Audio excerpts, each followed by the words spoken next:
Selamat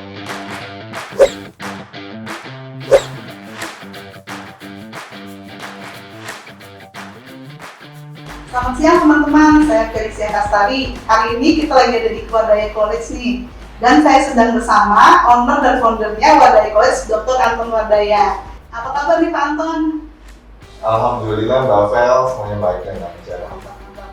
Hari ini kita sharing-sharing nih dengan Dr. Anton Wadaya. Saya kemarin nih baru lihat company profile Wadaya nih. Kayaknya banyak banget nih pemenang Olimpiade jebolan Wadaya College nih. Gimana sih awal pertamanya tuh siapa gitu yang menang Olimpiade, terus ceritanya gimana tuh? Bisa memenangkan pertama kalinya medali emas ya katanya, gimana ya? Jadi lagi itu kan pertama kali itu adalah waktu zaman Olimpiade itu launching ya. Itu kan selalu orang bilang dapat medali emas di Olimpiade internasional itu susah ya, kayak gitu. Nah lagi itu ada murid saya namanya Steven Sanjaya. Nah lagi itu saya memang sudah membina dia dari SD terus ke SMP. Nah saya bilang nih, saya melihat potensi anak ini, saya bilang nih anak bagus gitu ya. Nah dan akhirnya saya latih dia dan akhirnya waktu di SMA-nya itu dia puncak lah ya, puncak dari semua Olimpiade kan di tingkat SMA ya Mbak Vel. Nah ketika itu dia juga anaknya benar belajar juga dan akhirnya waktu di tingkat internasional itu pertama kalinya Indonesia itu dapat medali emas. Luar biasa banget ya. Terus gimana tuh perasaannya Pak Anton bisa, anak muridnya tuh bisa menang Olimpiade pertama kali ya, menang emas ya Indonesia. Ya karena saya bangga ya, tentu bangga dan terharu gitu ya. Dan maksud saya tuh karena itu medali emasnya itu adalah dia termasuk yang top 10 lah sedunia ya. Top 10 sedunia itu, top 10 sedunia yang ikut kan sekitar 600-700 anak kayak gitu, dan dia termasuk yang top 10 tertinggi seperti itu Mbak Vel. Itu di mana tuh ya Olimpiade? Itu di Amerika Latin ya, di Brasil. Itu sampai saat ini udah kira-kira ingat nggak berapa banyak yang menang medali emas? Gitu. Kalau medali emas sih puluhan lah ya, kayak gitu. Tapi kalau yang lebih itu kayak perak perunggu udah lebih banyak lagi. Jadi Olimpiadenya tuh matematika, fisika, biologi, kimia, komputer, dan lain-lain. luar biasa banget ya. Dari satu Wadaya College tuh bisa menghasilkan kebanggaan Indonesia anak-anaknya ya. Alhamdulillah Mbak Vel, kerja keras lah ya. Saya pikir dari dukungan sekolah juga, terus orang tua, kerja sama orang tua sama anaknya juga lah, kayak gitu semuanya. Ada kemauan dari anaknya juga sih. Iya, karena memang kalau di Wadaya College itu didikannya memang juga mereka harus ikuti sistem di Wadaya College. Menarik banget nih ya Pak Anton ya, Wadaya College itu luar biasa. Gimana sih awalnya masuk bisnis edukasi? Apa memang cita-cita atau ya karena memang pengen tujuan mulia ya untuk mengajar anak-anak, seperti apa tuh Pak Anton? Jadi gini Mbak Vel, kan tadi yang saya cerita dari awal adalah karena saya terinspirasi dengan ibu saya, kayak gitu, ibu saya sama ibu. Nah terus habis itu ketika saya menyukai nih, malah saya menyukai gitu dengan profesi saya sebagai seorang guru, dan akhirnya saya mau jadi seorang guru dan mau terjun dengan dunia pendidikan. Dan apalagi ketika saya melihat ya itu bahwa di pendidikan kita kan masih rendah, dan akhirnya saya bilang ini saya mesti banyak membantu orang-orang di daerah juga seperti itu. Dan akhirnya sampai sekarang gitu ya. Besar ya. Iya. Kita untuk anak-anak Indonesia semuanya bisa punya akses pendidikan ya yang berkualitas seperti itu ya. Iya. Ini buat teman-teman yang mungkin ada yang pengen punya bisnis pendidikan juga ya. Itu awal-awalnya gimana sih mendirikan ini? Apa mungkin dari satu murid dulu, dari di sekolahan, atau gimana tuh ya untuk awal-awalnya mendapat murid-murid gitu ya? Saya sih selalu saranin ya kalau orang-orang yang mau terjun ke pendidikan ya, itu sebaiknya memang sudah bergelut juga di dunia pendidikan gitu. Jadi guru gitu. Jadi guru atau at least mereka tahu lah ya dunia pendidikan, jadi nggak benar-benar dari nol. Juga mungkin yang ikut ikutan nih kayaknya bisnis pendidikan bagus itu kayaknya Iya. kurang nanti ya, kurang bagus ya gitu. Ya tapi nanti jadi kurang menguasai gitu. Nah tapi kalau misalnya kita sudah istilahnya sudah Itu kayak kita berdua. tahu lah basicnya ya, sudah tahu basic dari pendidikan, ketika kita terjun dalam dunia pendidikan itu udah tahu arahnya mau kemana. Dan misalnya kita siapin dulu misalnya pengajarnya gitu. Iya, jadi dulu punya akses ke pengajar-pengajarnya kalau memang udah dari basicnya ya. Terus standar dari pengajarnya pun juga harus sudah tahu juga sebagai kita sebagai pemilik usahanya gitu. Sekarang berapa orang sih yang pengajar di Wadaya College saat ini? Kalau sekarang ini kita sudah ada sekitar 30 sih Mbak Fel. Puluhan orang ya. Ini gimana nih kalau lagi buru-buru ya, kadang-kadang kan orang kalau punya karyawan sumber daya manusia itu ada yang susah diatur atau gimana, dan juga gimana sih bisa menseragamkan supaya anak-anak muridnya dapat yang terbaik juga tetap gitu. Kalau mengajar kan itu juga soal ini ya, standar ya Mbak Fel. Jadi kalau kita sudah punya head department, jadi head department ini akan mengkader guru-guru yang baru masuk gitu Mbak Fel, sehingga mereka tahu standarnya Wardah itu mau seperti apa. Jadi pada saat orang yang mendaftar menjadi pengajar di Wadaya College tuh udah ada kriterianya juga atau gimana? Oh iya, harus jelas itu karena kriterianya pun juga mesti sesuai dengan standarnya Wardah ya. Karena kan ini Olimpiade atau persiapan universitas itu kan memiliki standar yang mesti lebih tinggi ya, seperti itu. Dia mungkin harus punya background S1, S2 atau mungkin harus pernah jadi pengajar sebelumnya atau gimana tuh awalnya untuk masuk? Kalau kita sih untuk pengajar kita sebut namanya pengajar senior sama junior ya Mbak Fel. Kalau pengajar senior sekarang ini kita sudah arahkan mereka ke S2, bahkan kita kasih beasiswa juga untuk mereka sekolah lagi untuk S2. Tapi untuk penerimaan staff dari S1 juga kita terima juga. Terus ada pembinaan khusus nggak? Maksudnya kalau udah masuk nih pengajarnya ada dilatih training atau masa orientasi gitu? Mereka ada masa trainingnya ya, masa training dari pengajar senior. Nah disitulah mereka tahu oh pengajar yang benar tuh kalau di Wadaya seperti ini loh, atau standarnya seperti ini, standar soal yang diharapkan seperti itu. Dan itu ada supervisinya setiap beberapa bulan sekali. Misalnya aku nih ngajar budaya College tiba-tiba tuh jadi kayak agak-agakan ngajar males atau gimana, itu ada punishment yang rewardnya ya atau seperti apa untuk membentuk behavior yang jadi pengajar yang baik gitu di Wadaya College? Tentu yang menilai itu kan pertama kali udah pasti murid ya, maka orang tua. Mereka itu ada kasih input, oh pengajar ini masih kurang nih atau Pak atau Bu minta tolong diperbaiki seperti ini. Nah kami dari quality control kami akan sampaikan ke pengajarnya sehingga nanti kami akan follow up lagi gitu ya. Kalau misalnya masih ada yang belum diperbaiki, kami akan tegur seperti itu. Tapi mereka sendiri setiap satu semester itu pasti ada pelatihan antar perdebatan itu udah sekali ya. Itu untuk meningkatkan mereka punya kompetensi. Di saat ini kan lagi pandemi nih, mungkin sekolah-sekolahan harusnya belajar secara online. Nah ini kalau Wadaya College kesiapan seperti apa ya untuk belajar secara online ini?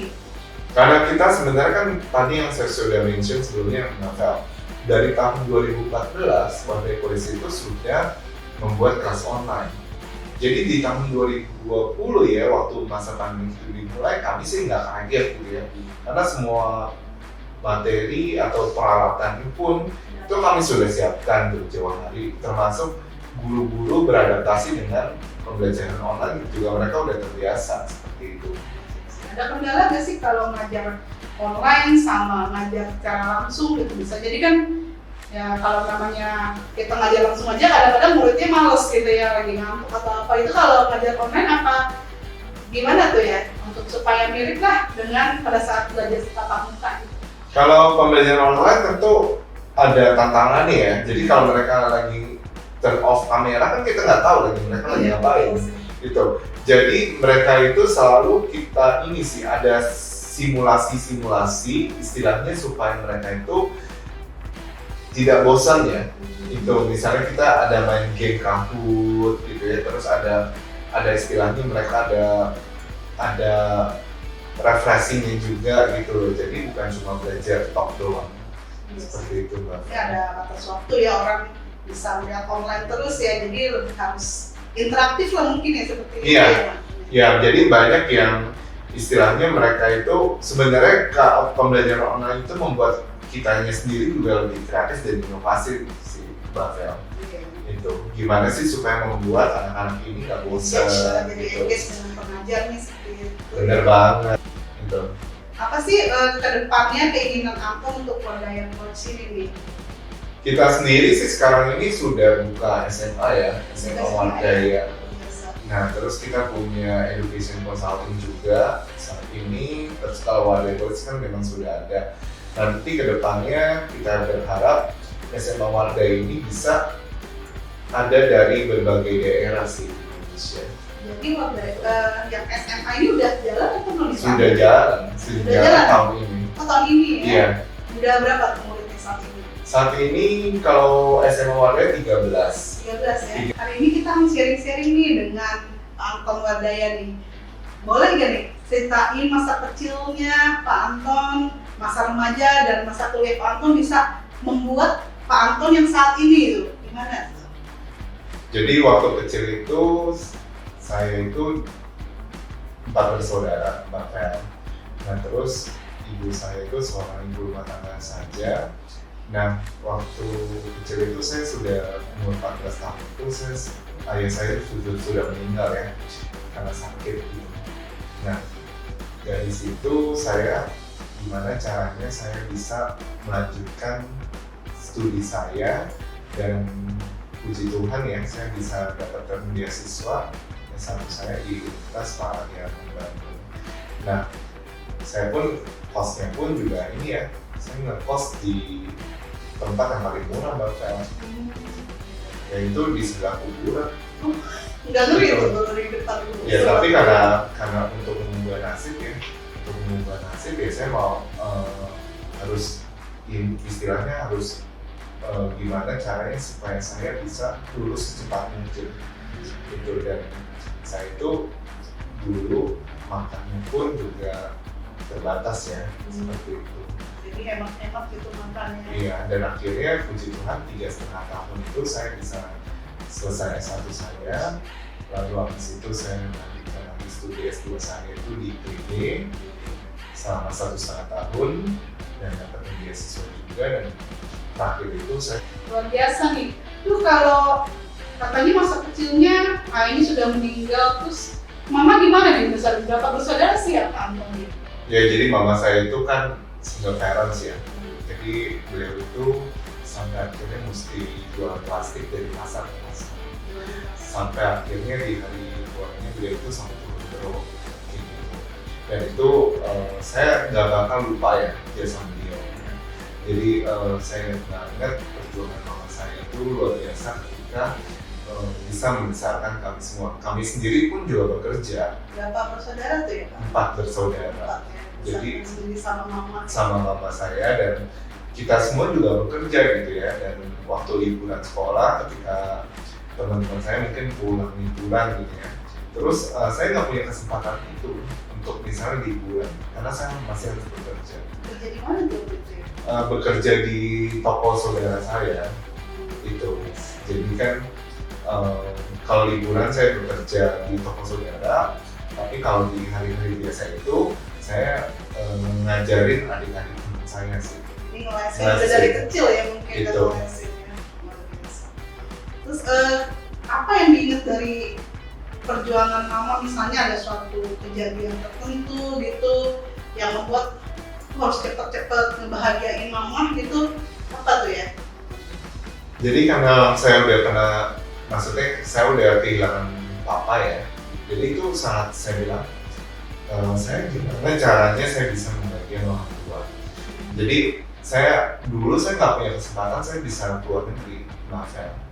Jadi kayak teman-teman saya pulang dari Bali gitu atau dari Singapura, dari mungkin ada yang ke Amerika gitu ya. Saya sendiri nggak pernah ngebayangin saya bisa pergi ke sana. Tapi saya bilang suatu saat saya harus pergi ke sana. Gitu.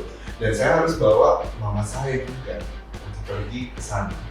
Dan itu ya puji Tuhan ya, ketika kita berusaha bekerja keras ya, itu Tuhan tahu ya keinginan kita, apalagi untuk membahagiakan orang tua.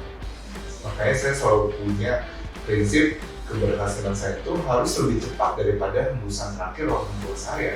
Bukan berarti saya ngedoain mama saya meninggal gitu ya, tapi saya pengen nunjukin secepat mungkin saya sukses itu bisa dilihat mama gitu loh, karena papa saya kan seneng ya, mama udah bawa kemana aja nih mama nih jalan-jalan kemana gitu. Saya udah bawa mama itu ke China ya, seringnya ke China, terus habis itu ke Singapura, terus ke Hong Kong, seperti itu di Asia lah, karena mengingat usia ya, jadi nggak bisa terlalu jauh. Anak yang berbakti nih Pak Antonnya luar biasa. Ini kalau waktu awal-awal nih ngediriin Wadaya College ya, itu gimana tuh ya, apa namanya, perjuangannya gitu ya? Mungkin ada suatu kejadian yang Pak Anton inget gitu. Jadi saya ingat banget lagi itu ya, ketika itu saya resign gitu ya dari perusahaan. Saya pernah bekerja juga di satu perusahaan dan itu termasuk top manajemen lah, di mana kondisi saya sebenarnya udah stabil lah kayak gitu.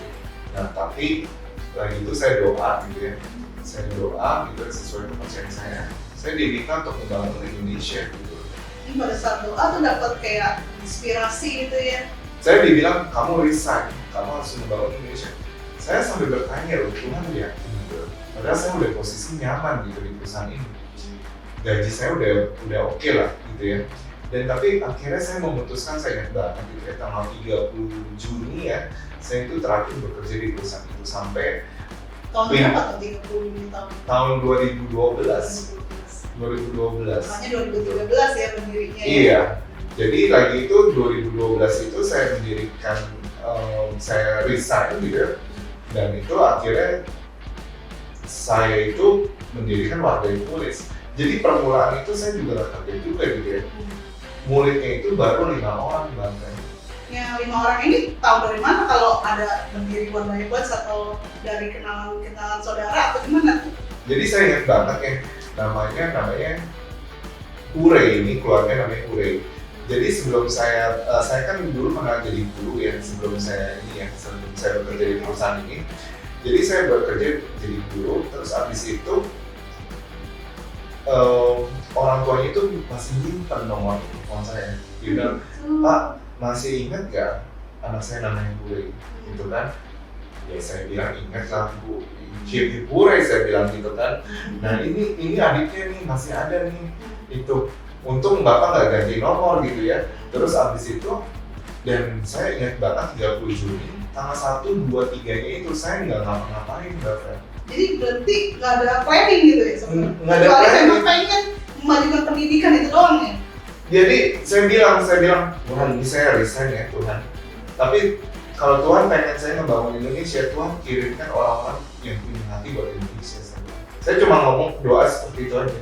Akhirnya saya memutuskan dari saya, 1 Juli saya di rumah, 2 Juli saya di rumah nggak ngapa-ngapain gitu ya. Saya sampai berpikir, ini apa saya mesti ngelamar kerjaan yang lain gitu kan. Dan akhirnya tanggal 4 Juli ibu itu telepon. Cuma sebentar ya jaraknya dari sejak resign ya. Dan itu biasanya mungkin kayak ini memang dari Tuhan banget lah ya, mempersiapkan jalannya menuju, maksudnya membangun Indonesia ini ya, visinya ya. Dan itu ketika 4 Juli itu saya telepon, saya kan sebelumnya itu saya udah nggak ada waktu ya karena kerja di perusahaannya. Jadi saya nggak bisa lagi itu waktu dulu ya. Dan ketika 4 Juli itu ibu telepon, saya bilang, iya Bu, saya bisa gitu loh. Dan itu baru permulaan itu masih 5 murid bahkan yang saya ajar. Dan itu kan akhirnya banyak murid, semua orang tua tahu gitu ya, saya kembali lagi nih mengajar lagi gitu loh. Nah dari situ baru mulut ke mulut ya, jadi mereka tahu kalau saya ngajar lagi gitu kan. Nah akhirnya mereka mulai datang gitu loh. Dan jadi waktu itu ngajarnya ada 5 murid ini di mana? Di rumah kah atau di mana? Saya di rumah saya yang di Toman kayak gitu. Jadi rumah saya itu di Tomang, dan itu pas musim hujan tuh kebanjiran. Jadi Kebanjiran ada itu, anak murid terus kebanjiran ngajar gitu. jadi pernah ada kejadian Mbak Fel. Keren. Jadi waktu ngajar, tiba-tiba kan hujan tuh, hujan deras. Tiba-tiba airnya itu masuk rumah saya. Wah, jadi misalnya anak murid jadi belajar di meja gitu atau gimana? Ya akhirnya jadi mereka nggak jadi belajar, Jadi pulang. jadi pulang kayak gitu karena kebanjiran gitu loh, airnya masuk kan. Iya. Dan itu pernah rumah saya itu kebanjiran itu sampai segini Mbak Fel, orang dewasa, sepinggang orang dewasa masuk ke dalam rumah. Dan rumah saya itu rumah tua dan tidak ada tingkat, nggak ada loteng kan, gitu. Terus gimana tuh anak-anak malah kebanjiran, berarti pikiran gitu harus bikin tempat lain atau mulai dari mana nih ada gedungnya ini? Nah akhirnya saya bilang, saya mesti pindah nih, nggak bisa nih. Saya bilang, kebanjiran terus dan akhirnya mereka nggak belajar kan susah buat saya. Kasian sih ya. Iya, dan akhirnya saya bilang saya mesti pindah ke satu tempat yang lebih bagus dari strategis juga, dan akhirnya saya mencari-cari. Lagi itu saya masih yang kedua itu saya pindah ke basement apartemen. Oh, jadi basement apartemen biasanya kan banyak ruko-ruko gitu ya? Banyak ruko-ruko dan itu masih yang tertutup gitu loh. Dan akhirnya dari situ perlahan-lahan saya ngumpulin modal gitu ya. Dan akhirnya saya bisa pindah ke tempat sekarang ini di ruko Tanjung Duren. Ini gede banget nih gedungnya nih saat ini ya. Itu kayaknya lumayan mahal gitu ya. Gimana ngumpulinnya dari selama ini ngajar, kumpul atau mungkin cari pinjaman atau mungkin bisa cicil daerah sini tuh gimana tuh untuk perjuangannya dapetin gedung ini saat ini? Jadi waktu saya survei lokasi ya Mbak Fel, saya tuh doa Tuhan, saya mencari lokasi yang strategis gitu. Dan lagi itu saya udah cari lokasinya banjir ya, gitu kan. Saya nggak mau, ya, syaratnya saya nggak jangan mau sampai banjir gitu loh, karena saya tahu banjir itu merepotkan banget gitu loh, anaknya nggak bisa belajar juga. Dan saya tuh waktu musim hujan itu sampai saya survei dulu Mbak Fel, saya cari gitu kan. Nah waktu saya dapetin gedung ini, saya tuh tahunya gedung belakang Mbak Fel. Gedung di daerah kompleks ini kan, ini gedung yang saya lokasi depan ini kan di daerah depan nih. Nah saya tahunya daerah belakang yang disewakan atau dijual kayak gitu, disewakan atau dijual gitu kan. Saya bilang kalau misalnya kayak gini, saya bilang kalau di belakang gitu kan, itu kayak rada susah, orang-orang nggak kelihatan gitu. Nah tiba-tiba, nah ini kejadian lagi. Saya bilang ketika saya doa lagi gitu ya, ternyata tiba-tiba gedung ini dibilang disewakan atau dijual. Pada saat pertama kita lihat nggak ada tulisan gitu ya? Nggak ada tulisan, itu saya juga kaget gitu kan waktu waduh ini lokasi strategis banget gitu kan, di depan gitu kan. Langsung lagi di depan, hook lagi. kanan kiri langsung kelihatan nih. Karena saya sukanya hook itu apa? Karena dari samping sini ada cahaya, dari depan juga ada cahaya. Kayak gitu, itu yang saya suka sebenarnya. Jadi pencahayaannya itu pun juga nggak terlalu banyak ya, istilahnya karena udah juga cahaya matahari seperti itu. Terus sejak di sini tuh gimana? Ini kan gedungnya luas ya, pasti murid-muridnya harus banyak daripada sepi. Itu gimana sih orang-orang mulai mendaftar ke Odaya College nih? Nah karena kan saya udah dari rumah kan udah banyak tuh. Di rumah saya itu kalau pas hari biasa, apalagi Sabtu Minggu, itu dari ujung jalan sampai ujung jalan tuh penuh banget gitu dengan mobil sama yang mau belajar luar daya seperti itu. Dan akhirnya karena saya pindah ke sini kan dari Tomang ke Tanjung Duren kan lokasi nggak terlalu jauh, dan masih bisa dijangkau karena area masih sama gitu kan. Dan akhirnya mereka nggak masalah, mereka malah lebih senang gitu kan. Selagi orang anaknya pergi belajar, orang tuanya pergi belanja gitu kan, ke mall gitu loh, ke Central Park dekat 5 menit gitu. Mau tanya nih, kalau awal-awal nih ngedirin Wadaya College, kendalanya apa tuh? Apa aja ya? Pada mungkin di rumah itu dimarahin sama tetangga karena jadi rame gitu, pernah nggak kayak gitu Bang? Kalau yang saya cerita ya tadi ya, kendala pertama itu lokasi sama ini ya, karena aksesnya kan susah kayak gitu, karena Tomang itu bukan daerah dekat sekolah kayak gitu, Jadi jauh tuh ya. jauh dari sekolah dan mereka mesti Mereka ada komplain transportasi ya, kayak gitu loh. Jadi transportasinya itu yang cukup menghambat mereka ya, jadi jauh kalau dari transportasi umum seperti itu. seperti itu. Kalau misalnya kayak tadi kan ada kita mulai online gitu ya. Mungkin ada nggak tantangan dari mungkin ngapain sih online kayak gitu? Ada nggak dari orang-orang gitu ya? Soalnya kan dulu nggak ada pandemi gitu, kenapa harus online gitu ya? Nah, kita udah bikin keluarga itu udah bikin tahun 2014 ya. 2014 ya. Itu online-nya udah 2014. Tahun 2014 kita udah bikin biasa online. ya, udah kepikiran jauh banget ya. Nah, tapi kan gini ya, dulu itu kan saya mungkin karena saya sering jalan-jalan yang sering dosen petualang dan juga sampai sekarang ini. Nah, itu saya sudah mengitari dari Aceh sampai Papua. Itu dari 30 dari 34 provinsi di Indonesia. Jadi saya melihat sebenarnya Indonesia itu kan banyak anak Indonesia yang berpotensi untuk bisa maju. Cuma mereka tidak punya akses dan tidak punya fasilitas yang sama dengan kota-kota besar atau di Pulau Jawa gitu misalnya.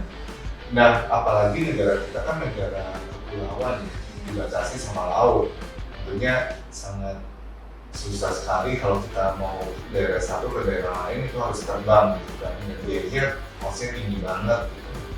Jadi ketika itu saya bilang, wah ini nggak bisa nih untuk anak ini, apalagi dari luar Jawa gitu ya, mereka mesti terbang seperti itu. Nah akhirnya saya tahun 2014 itu saya membuka kelas online. Bukan kelas online ya. Ada nggak maksudnya anak murid yang mungkin pada saat keluar kota tuh apa yang mereka keluhkan ya? Maksudnya mungkin saya sebenarnya mau maju juga gitu loh, keluhan apa tuh yang maksudnya membuat terenyuh dan harus bikin online gitu. Pernah nggak ada seseorang yang sharing gitu anak murid? Karena mereka selalu ngomong kayak gini loh kan, Pak, kalau kita ya, kalau saingan sama anak Jakarta, anak-anak di Jawa, kita udah pasti kalah gitu. Saya bilang, saya miris ya lihat dengar gitu yang bakal dengar anak itu ngomong, ya ngapain juga gitu nih. Kayak Kita harus berkompetisi. ya berkompetisi udah pasti kalah kok dengan anak-anak Jakarta, anak Surabaya dan lain-lain gitu kan. Keinginan sih ada mereka seperti itu ya. Keinginan banyak. Tapi kayaknya aduh itu nggak mungkin lah karena pendidikan saya tuh kurang gitu ya. Karena mereka kan kalau mereka belajar di Jakarta fasilitas kan lebih lengkap kan. Pengajarnya juga banyak yang bisa memenuhi kebutuhan. Nah tapi kalau di daerah itu kalau saya perhatikan anaknya banyak yang mau gitu untuk belajar, tapi fasilitas atau dari sumber daya manusianya kan untuk mengajarkan materinya itu tidak seperti di kota besar seperti itu. Dan akhirnya itu yang membuat saya kepikiran di mana ya supaya mereka juga bisa dapat fasilitas, akses ya ilmu yang tadi yang sama. Saya bilang akhirnya saya bikin kelas online itu Mbak Vel. Dan itu pertama kalinya Mbak Vel, itu banyak orang tua itu sama guru itu bilang saya, Pak ngapain gitu ya anak kita belajar online gitu kan, mendingan face to face gitu kan. Tapi saya sendiri, saya bilang saya tetap dengan visi dan misi saya pengen meningkatkan kualitas pembelajaran di Indonesia. Dan apalagi kalau saya lihat pemerintah ini sudah membangun infrastruktur sehingga internet gitu ya, jalan raya itu sekarang ini jauh lebih mudah. Jadi sekarang ini banyak anak daerah karena sudah belajar online kan kesempatan jadi sama. Ketika mereka sudah punya kesempatan yang sama dan akhirnya sekarang mereka bisa berprestasi di olimpiade nasional maupun internasional. Bahkan sampai sudah banyak yang meneruskan ke perguruan tinggi universitas terbaik baik dalam maupun luar negeri dapetin beasiswa.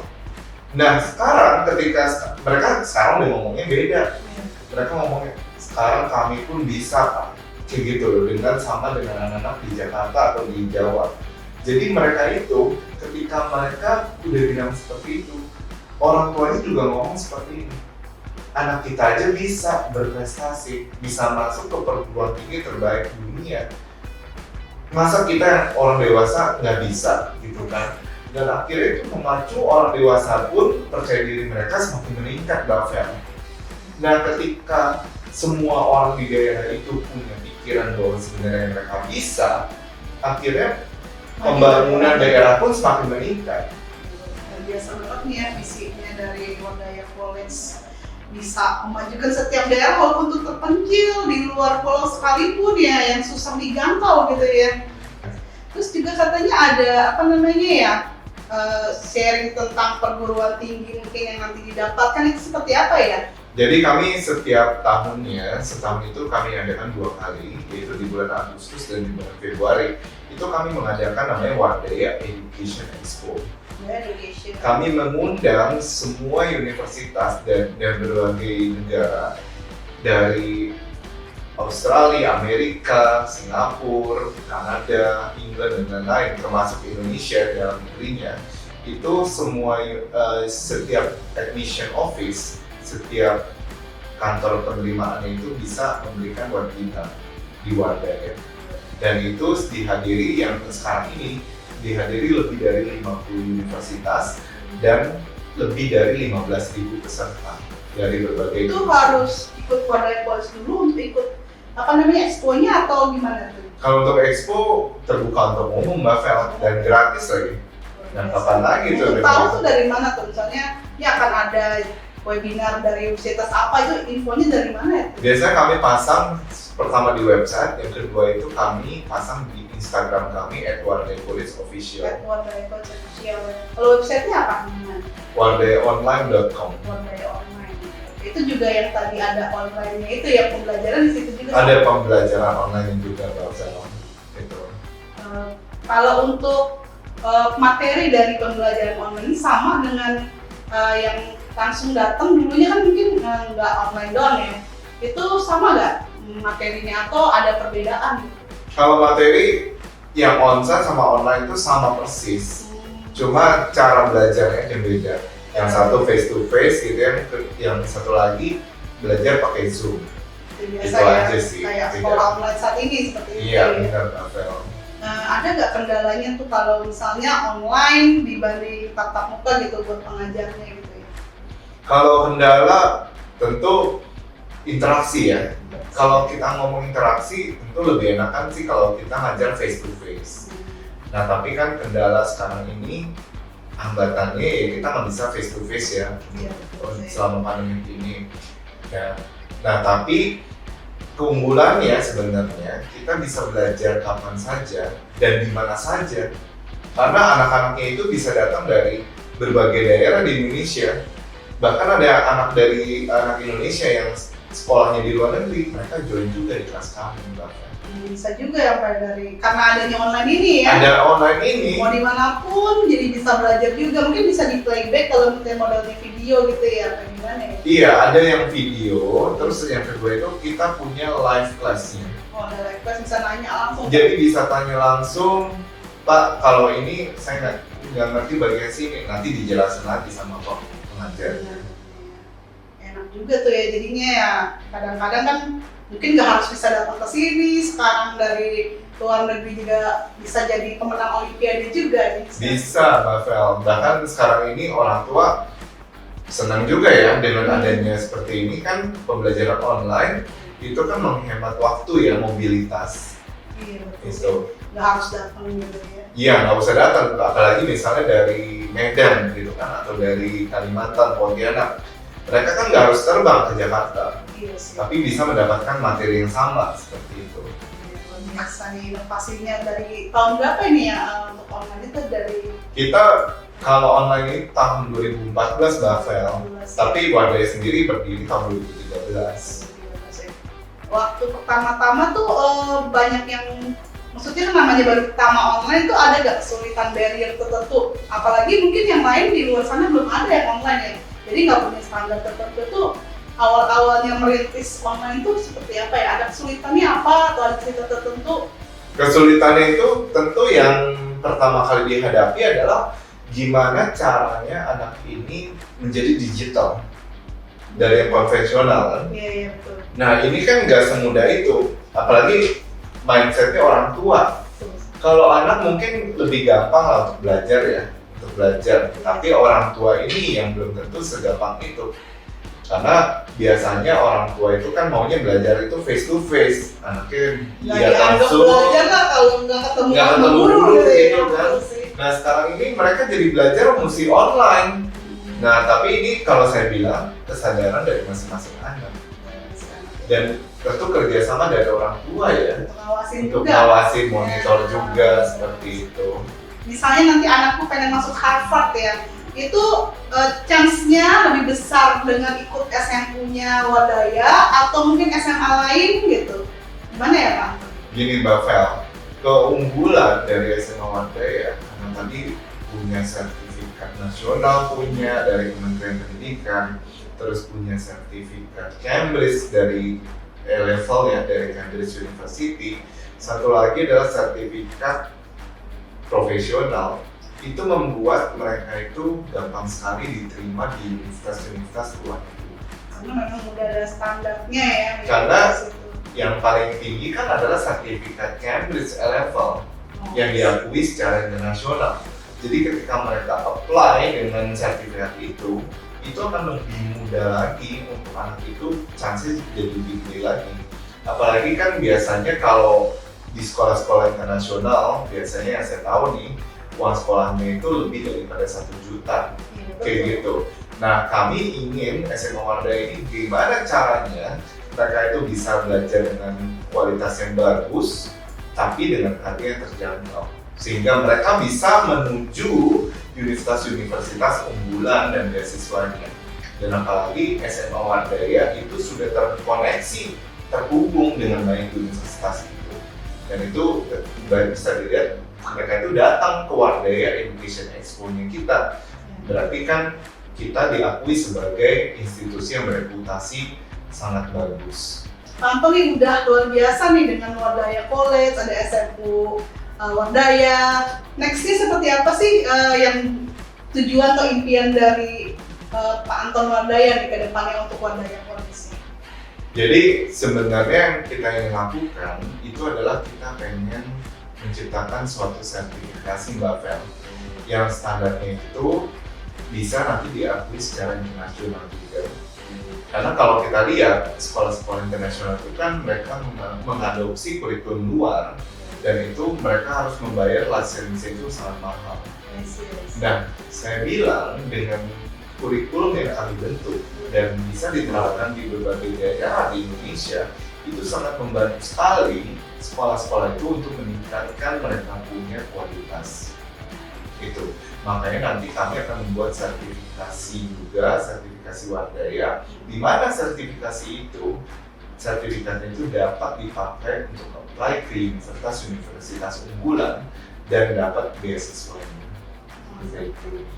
Jadi nanti dari sekolah manapun, mungkin sekolah di daerah, punya chance yang besar nih untuk kuliah di luar negeri seperti itu mungkin ya Pak? Iya, karena kan Wadaya sudah terkoneksi nih dengan banyak universitas.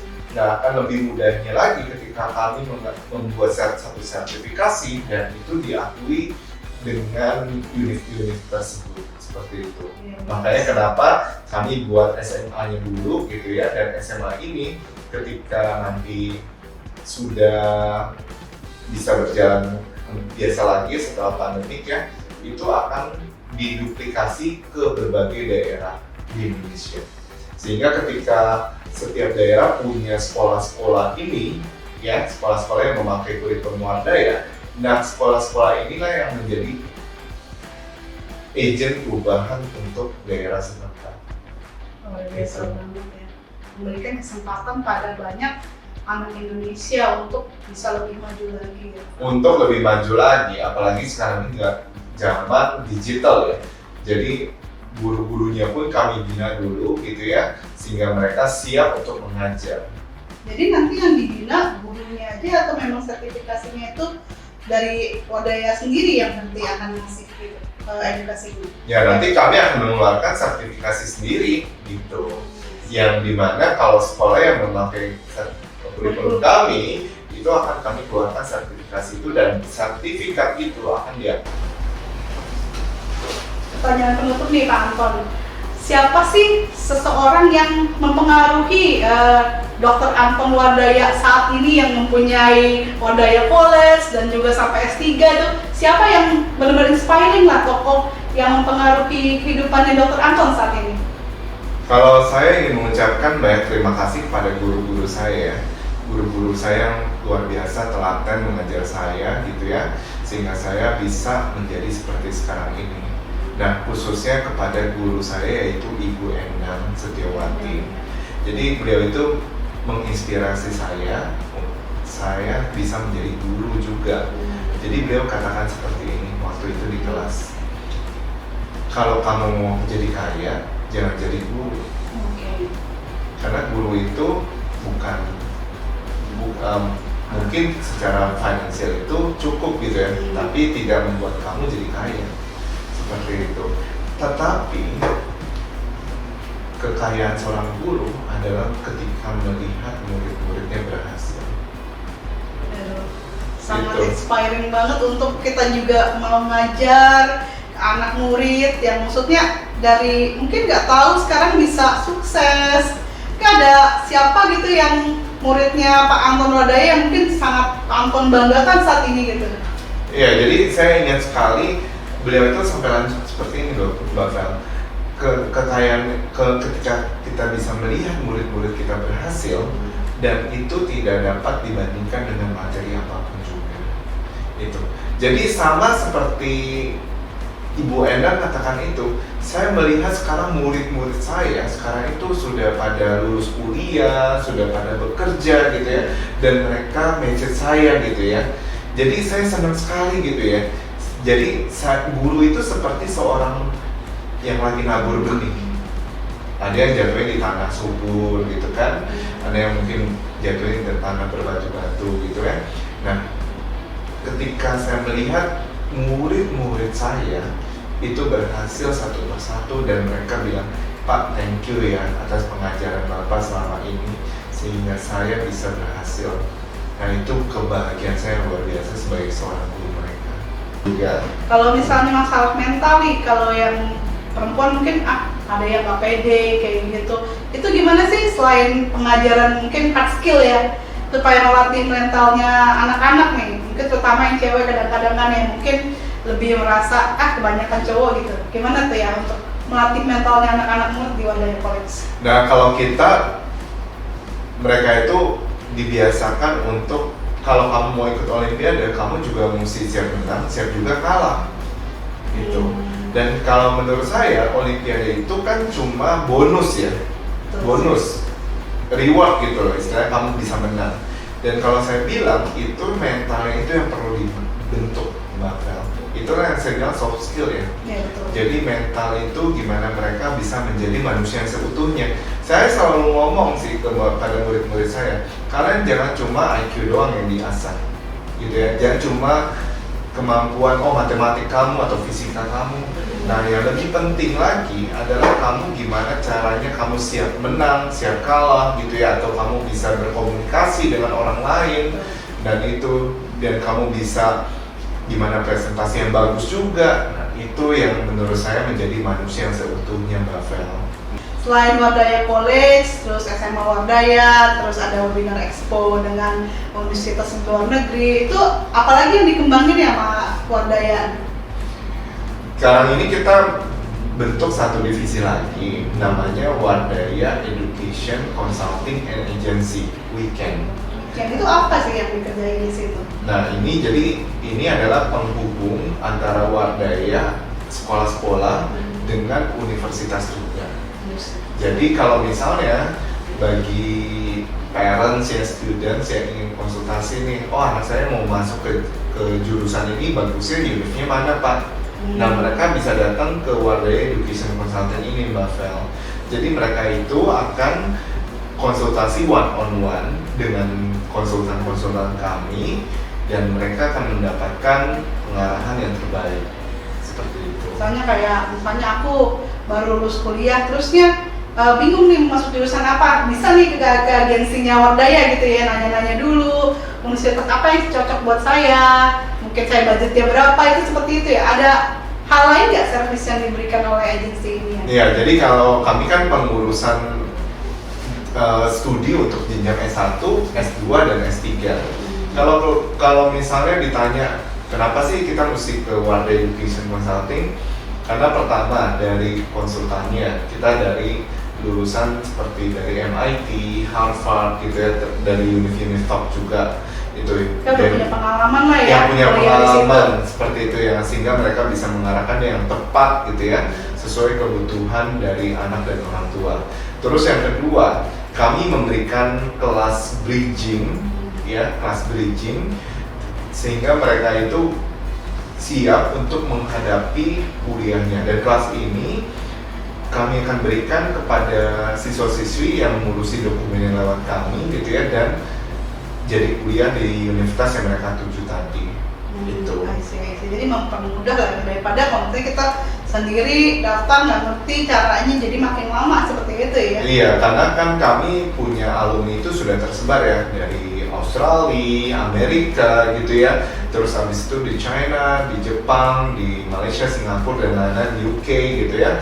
Dan mereka ini yang akan bantuin kami juga gitu ya. Kalau misalnya ada sama-sama orang Indonesia nih, pasti orang tuanya lebih safe dong, lebih tenang gitu loh. Udah ada yang kayak mendampingi gitu, ngawasin kalau ada apa masih bingung kayak gitu. Iya, jadi kalau misalnya ada sama-sama orang Indonesia juga, mereka kan lebih orang tua jauh nih dari anak gitu ya. Tapi kan ada orang yang mereka percaya itu seniornya itu, yaitu alumni Wardah ya, gitu. Jadi sehingga kekuatannya di alumni Wardah yang sudah kuliah di luar negeri sepertinya agensinya ya. Iya, itu salah satunya. Terus di Wardah sendiri pun kita juga karena sudah banyak koneksi ya, karena saya kan associate professor seperti itu. Jadi banyak kolega riset saya juga yang memang di sana ya, yang ikut bantuin juga gitu loh.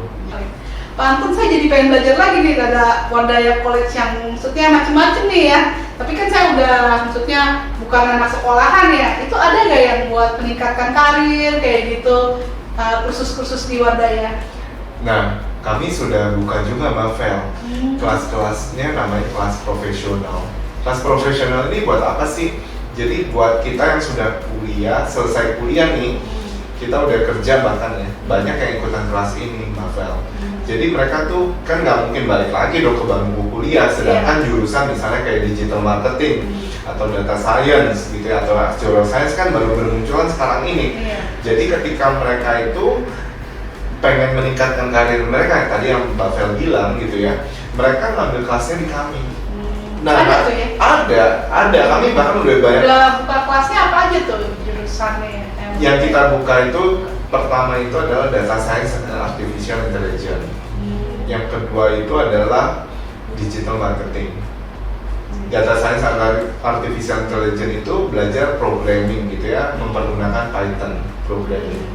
Nah, gimana cara mengolah data yang begitu banyak sehingga mereka bisa mengambil strategi. Yang kedua itu adalah digital marketing. Gimana sih cara buat konten, terus gimana menganalisa data mining dari media sosial yang kita punya gitu ya. Nah, itu mereka ngambil kelas digital marketing. Yang ketiga itu adalah kelas finance and actuarial science. Jadi kelas ini mengajarkan gimana sih kalau misalnya saya punya perhitungan resiko seperti ini gitu ya, apa yang harus saya lakukan ya. Dan yang satu lagi itu adalah kelas namanya Entrepreneurship, Innovation, and Digital Business. Kalau saya mau memulai suatu usaha, menjadi pengusaha, apa yang harus saya persiapkan? Nah, dari sini, dari 4 kelas ini banyak juga yang sudah baru lulus kuliah, bahkan yang sudah bekerja, orang tua itu pada ikutan juga di kelas ini. Itu waktunya gimana kalau lagi orang kerja kan kadang sibuk gitu ya, bisa menyesuaikan atau gimana tuh? Nah, kelas ini biasanya kami adakan itu di weekend sih, weekend, Sabtu Minggu seperti itu, sehingga orang-orang yang bekerja pun mereka bisa mengisi waktu ya sekitar 2 jam kan per minggu untuk mengasah skill mereka. Dan mereka nanti gunanya buat apa sih ngambil kelas kami? Tentunya mereka bisa mengambil namanya sertifikasi dari lembaga-lembaga yang terkenal seperti Google gitu ya, Amazon, terus IBM, terus ada lagi Persatuan Aktuaria Indonesia atau Data Academy dan lain-lain. Makasih nih sharing-sharingnya Pak Anton, sangat bermanfaat sekali nih. Ya, Ada sama-sama, nggak Marcel. closing statement nih buat teman-teman pengusaha saat ini, terutama di masa pandemi, apa yang mungkin bisa disampaikan oleh seorang Dr. Anton Wardaya? Untuk murid-murid saya selalu encourage kalian, pergunakan kesempatan kalian belajar dengan sebaik-baiknya. Jadi di tengah pandemi seperti ini tidak ada orang tua yang menceritakan kesusahan mereka gitu ya. Jadi jangan membuat orang tua kalian kesel, membuat orang tua kalian marah gitu ya. Jadi belajarlah sebaik-baiknya, berprestasi dan mencapai nilai setinggi-tingginya. Nah, sedangkan untuk para pengusaha yang lainnya, kita sama-sama di dalam badai yang sama. Ya mungkin kita di kapal kita masing-masing gitu ya. Yang pertama, kita tidak usah berputus asa gitu ya. Kita saling bersinergi, saling mendukung satu sama lain. Dan yang kedua, jangan berputus asa gitu ya. Jangan menyerah seperti itu aja, sehingga semuanya pasti akan mendatangkan kebaikan buat kita semua. Ya, oke, dari saya yang penting kita mencoba terus dan kita tekun dan kita serahkan kepada Tuhan yang Maha Kuasa. Amin. Makasih Pak Anton nih, sharing-sharingnya bermanfaat banget nih ya. Sama-sama, Bisa Marcel. kasih closing statement nih buat para murid-murid nih. Saya selalu berpesan ya kepada murid-murid saya, encourage young people ya. Jadi pergunakan kesempatan itu dengan sebaik-baiknya ya. Jadi ketika sekarang di masa pandemik ini, kalian diberi kesempatan untuk belajar ya. Jangan buat orang tua kalian marah atau kesel kayak gitu. Jadi kalian harus tunjukkan prestasi kalian dan nilai kalian sebagus-bagusnya ke orang tua kalian. Dan lebih penting lagi ya, karena di zaman kalian nanti bekerja, itu persaingan kalian bukan lagi menghadapi persaingan dengan manusia lagi, melainkan dengan mesin atau robot. Jadi kalau kita tidak mempersiapkan diri dengan baik, dengan skill-skill yang dibutuhkan zaman mendatang, itu nanti kita akan susah sekali untuk menghadapi tantangan di masa mendatang. Ya, seperti itu Mbak Fran. Kalau untuk pengusaha ini bisa kasih closing statement nih Pak Anton? Kalau saya sih, kalau untuk pengusaha ya, saya bilang ketika kalian mau mulai usaha, ya jalani sesuai dengan passion kalian dulu, ya. Jadi sesuai dengan passion kalian. Nah, sesudah itu baru kita. Kalau saya sih nekat ya. Kalau saya bilang nekat dulu. Kalau misalnya kita sudah melakukan yang terbaik dan sesuai passion kita, itu biasanya banyak jalan yang dibukakan sih. Itu yang penting jangan putus asa dan menyerah, seperti itu Mbak Fian. Tetap semangat ya Pak Yes. Anton ya. Makasih. Nah, mudah-mudahan Kaudaya College selalu sukses dan Amin Mbak Anton Fian. dan keluarga selalu sehat. Iya, thank you so much para pengusaha dan para permisa yang mendengarkan acara ini.